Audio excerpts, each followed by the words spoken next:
একদিন হযরত মালিক বিন দিনার রাদিয়াল্লাহু তাআলা একটি বড় মাহফিলে বক্তব্য দিচ্ছিলেন। হঠাৎ এক ব্যক্তি উঠে বললেন, হুজুর, আপনার বক্তব্য পরে শুনবো, আগে বলুন আপনি যিনি এক সময়ে মদ্যপান করতেন, রাস্তায় টাল হয়ে ঘুরে বেড়াতেন, গুনাহের কাজ করতেন, সেই অন্ধকার জীবন থেকে কিভাবে আজ আলোর পথে এলেন? হযরত মালিক বিন দিনার রাদিয়াল্লাহু তাআলা বললেন, আপনারা যা শুনেছেন তা সত্যি। এক সময় মদ ছাড়া আমার ঘুম হতো না। একবার রমজান মাসে লাইলাতুল কদরের রাতে মদের দোকান বন্ধ ছিল। অনেক কষ্টে এক বোতল মদ জোগাড় করে বাড়ি ফিরলাম। তখন দেখলাম আমার স্ত্রী নামাজ পড়ছে। মদের বোতলটি টেবিলে রেখে বসেছিলাম। হঠাৎ আমার 3 বছরের মেয়ে দৌড়ে এসে টেবিলের সঙ্গে ধাক্কা খেয়ে মদের বোতলটি ফেলে দিল।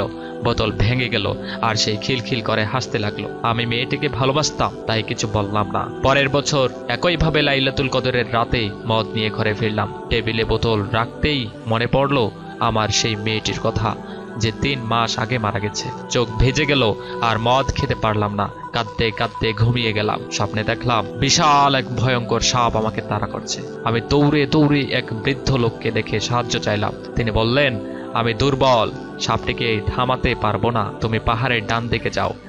আমি পাহাড়ে উঠতেই দেখি সামনে আগুন জ্বলছে, পেছনে সাপ, সামনে আগুন। বৃদ্ধের কথা শুনে ডান দিকে রওনা দিলাম। পর্যায়ে এক সুন্দর বাগান দেখলাম, সেখানে অনেক বাচ্চা খেলা করছে। বাগানে ঢুকতে চাইলে দারোয়ান বাচ্চাদের ডেকে বললেন, এই লোককে কি তোমরা চেনো? তখন আমার মেয়েটি এগিয়ে এসে আমাকে জড়িয়ে ধরলো। সে ডান হাতে আমাকে জড়িয়ে বাম হাতে সাপটিকে মারলো। সাপটি পালিয়ে গেল। আমি মেয়েটিকে জিজ্ঞেস করলাম, তুমি এত ছোট অথচ সাপ তোমাকে দেখে পালিয়ে গেল কেন? মেয়েটি বলল, বাবা, আমি জান্নাতি মেয়ে, আর সাপটি তোমার নফস যা চাইতো তুমি তাই করতে।